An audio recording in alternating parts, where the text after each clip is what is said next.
Hello students, welcome to vision and navigation. मैं वंदना लावरा आज आपको पढ़ाऊंगी Bohr's model of atom. Bohr's model of atom जो था वो 1913 में आया।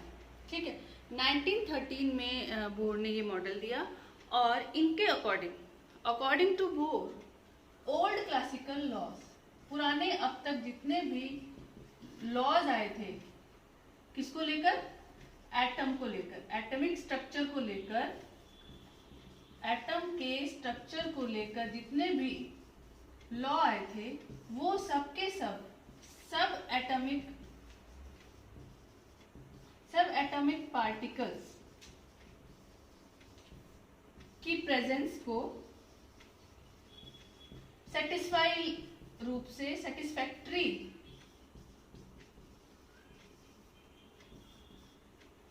एक्सप्लेनेशन नहीं कर पाए थे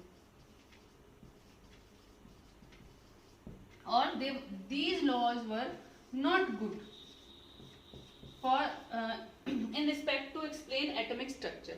एटम के स्ट्रक्चर को एक्सप्लेन करने के लिए अब तक जितने भी लॉज आए थे वो सब के सब एटम के स्ट्रक्चर को कहीं ना कहीं एक्सप्लेन तो कर रहे थे, बट वो जब बात सब एटॉमिक पार्टिकल्स की होती थी जिसमें प्रोटॉन, इलेक्ट्रॉन और न्यूट्रॉन थे, इनकी प्रेजेंस को एटम के अंदर क्या इनकी पोजीशन है, ठीक है, क्या इनका मूवमेंट है, किस प्रकार है, और ये एक दूसरे के साथ जो है प्रोटॉन और इलेक्ट्रॉन जो है एक दूसरे के साथ किस प्रकार का एटम के अंदर व्यवहार रखते हैं, वो नहीं एक्सप्लेन कर पाए।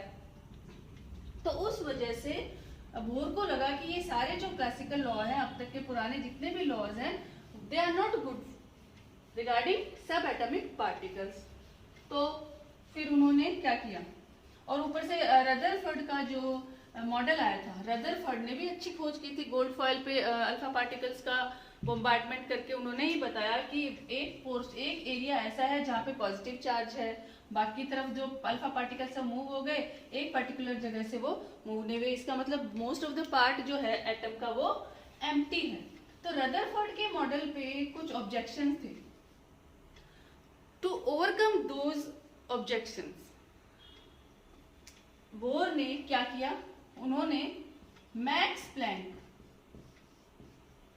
प्लैंक जो एक वैज्ञानिक थे, उन्होंने क्वांटाइजेशन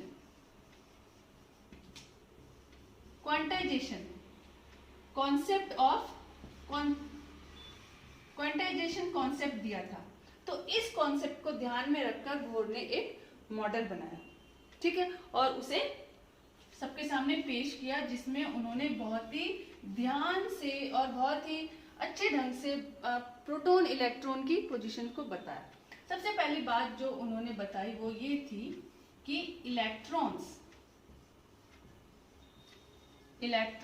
जो हैं वो रिवॉल्व करते हैं न्यूक्लियस के चारों तरफ अपनी पर्टिकुलर ऑर्बिट्स में। इलेक्ट्रॉन्स रिवॉल्व around nucleus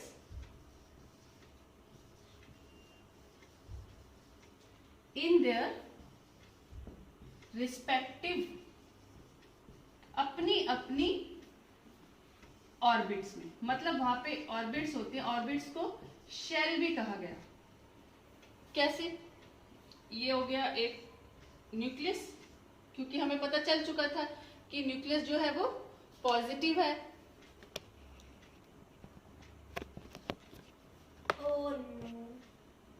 ठीक, तो वहां पे ऑर्बिट्स हैं और इलेक्ट्रॉन जो है वो इन ऑर्बिट्स में रिवॉल्व करते हैं। सबकी अपनी अपनी ऑर्बिट होती है और एक इलेक्ट्रॉन दूसरी ऑर्बिट में किसी पर्टिकुलर कंडीशन में ही जंप करके जा सकता है, जो कि उन्होंने अच्छे से एक्सप्लेन की। Means electron revolve in their particular orbit. These orbits, ये जो ऑर्बिट्स है इनको ऑर्बिट्स कहा गया। ये जो ऐसी ऑर्बिट होंगी जिनको शेल भी कहा गया, ठीक है। Second, he postulated that each orbit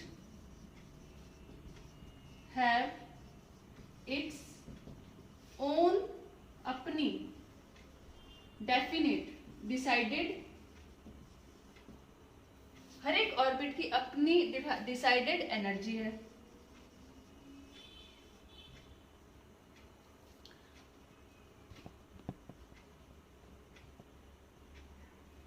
ठीक, एनर्जी है, तो मींस हेंस इन ऑर्बिट्स को क्या कहा गया, दीज ऑर्बिट्स आर कॉल्ड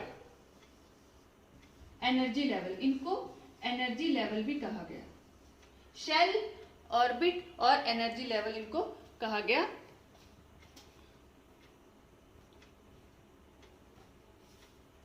तीसरी बात उन्होंने बोली कि इलेक्ट्रॉन रिवॉल्व करते हैं और एनर्जी, एक पर्टिकुलर एनर्जी से इन ऑर्बिट्स में वो रिवॉल्व करते हैं। और उसके बाद ये एनर्जी लेवल जो है इनको कैसे रिप्रेजेंट किया गया, किसी भी, जैसे ये एक है one, first energy level, first orbit, second orbit, third orbit, यहाँ पे 4, फोर्थ भी हो सकती है।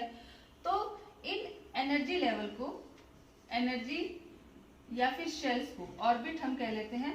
ऑर्बिट्स को के, एल, एम और एन से डिनोट किया गया, जिसमें n is equal to 1, n is equal to 2, n is equal to 3 और n is equal to 4, so on. तो ये फर्स्ट ऑर्बिट जिसे k कह सकते हैं, सेकेंड ऑर्बिट जो n2, n क्या रेफर करेगा, या n is equal to 1, 2, 3, 4 number of orbit, और KLMN ये इनका एनर्जी लेवल था। So this is K shell, L shell, M shell and N shell. So हर एक इलेक्ट्रॉन जो है जो यहाँ शेल में रिवॉल्व करेगा, वो इस दूसरे ऑर्बिट में तभी जाएगा जब वो एनर्जी एब्जॉर्ब करेगा। एनर्जी एब्जॉर्ब करने पर इलेक्ट्रॉन्स जो हैं, इलेक्ट्रॉन्स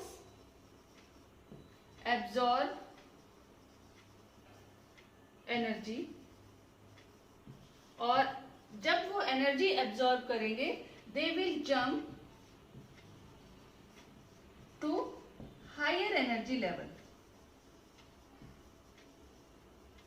हायर एनर्जी लेवल पे जंप कर जाएंगे जब वो एनर्जी को एब्जॉर्ब करेंगे और उनकी एनर्जी इंक्रीज हो जाएगी। और व्हेन इलेक्ट्रॉन्स, जब इलेक्ट्रॉन्स रिलीज करेंगे एनर्जी को, रिलीज करेंगे एनर्जी, तो क्या होगा, वो लोग जंप करेंगे इलेक्ट्रॉन्स टू हायर, अपने जिस भी ऑर्बिट में वो घूम रहे होंगे उससे लोअर में, to respective lower energy level. ठीक है, कैसे, जैसे यहां अगर इलेक्ट्रॉन, यहाँ पे कोई इलेक्ट्रॉन है और एनर्जी एब्जॉर्ब कर लेता है वो, तो वो जंप करके इस ऑर्बिट में आ जाएगा, K से L शेल में आ जाएगा। अगर फिर और एनर्जी एब्जॉर्ब करेगा तो M में आ जाएगा। But if any electron is moving hair and it releases it's energy, अपनी एनर्जी रिलीज करने पर वो जंप करके लोअर एनर्जी लेवल पे आ जाएगा। ये उन्होंने बात बताई। एक और बात बताई कि जो पॉजिटिव न्यूक्लियस है, न्यूक्लियस क्या है, पॉजिटिव है, इलेक्ट्रॉन जो घूम रहे हैं वो कौन है, नेगेटिव है, और एक पॉजिटिव चार्ज और एक नेगेटिव चार्ज के बीच में जो फोर्स होता है उसे हम क्या कहते हैं, force between positive and negative charge is called electrostatic force, है ना। ये एक तरह का फोर्स है, किसके बीच में, पॉजिटिव और नेगेटिव के बीच में जो फोर्स होगा वो इलेक्ट्रोस्टैटिक फोर्स होगा। दूसरा एक और फोर्स जो चाहिए होता है किसी भी इलेक्ट्रॉन को या किसी भी ऑब्जेक्ट को, बॉडी को सर्कुलर वे में, सर्कुलर, एक प्रॉपर सर्कुलर में घूमने के लिए, वो होता है centripetal force. So second was centripetal force.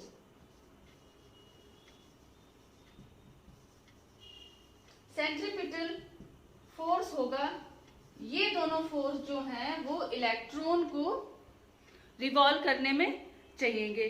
तो ये बात उन्होंने एक्सप्लेन कर दी कि जो इलेक्ट्रॉन और प्रोटॉन यानी न्यूक्लियस के बीच में क्या रिलेशनशिप है कि इलेक्ट्रॉन रिवॉल्व होंगे अपने अपने शेल में रिवॉल्व होंगे। अगर वो अपनी शेल छोड़कर दूसरी शेल में जंप नहीं करेंगे, जा नहीं सकते, ऐसे नहीं जा सकते। If they absorb energy then they will jump to their respective higher energy level. If they release energy then they will jump to lower energy level. So ये एक उन्होंने अच्छे से एक्सप्लेन कर दिया था. So this was Bohr's model of atom, और जो कि उन्होंने मैक्स प्लैंक के जो कॉन्सेप्ट था उसको ध्यान में रखे के ये उन्होंने एक्सप्लेन किया, और it was very much welcomed by most of the scientist. But there were some limitations also, drawback थे. इस बोर मॉडल के भी कुछ ड्रॉबैक्स थे जो कि हम अभी पढ़ते हैं. Drawbacks of bourse model of atom. इसमें भी दो ड्रॉबैक साइंटिस्ट ने निकाले. वो एक की model is it was unable to explain the spectrum of atom other than hydrogen. Hydrogen के अलावा हीलियम है और जो अदर उनकी स्पेक्ट्रम पॉलिसी को ये नहीं एक्सप्लेन कर पाए. और another was it could not explain the ability of atom to form molecules by chemical bond. So this was these two drawbacks were there in Bohr's model of atom, but overall Bohr model was very good in explaining the structure of atom.